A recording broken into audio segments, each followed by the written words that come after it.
Hello friends, so today we will see how to convert a month number into month name with different formats.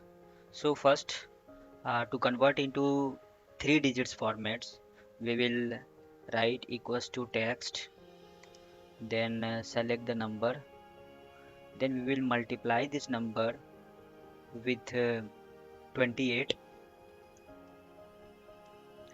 then we will give the format of the month name, then we will close the bracket and press enter. Now do this for all the 12 months. We are done. Similarly, if we want to convert this month number into month name in the full name of the month, then we'll again use the text function here and select the month number and multiply this number with 28. Then give the format MMMM 4 times. Then close the bracket. Similarly, do this for all. Yeah, done. Great.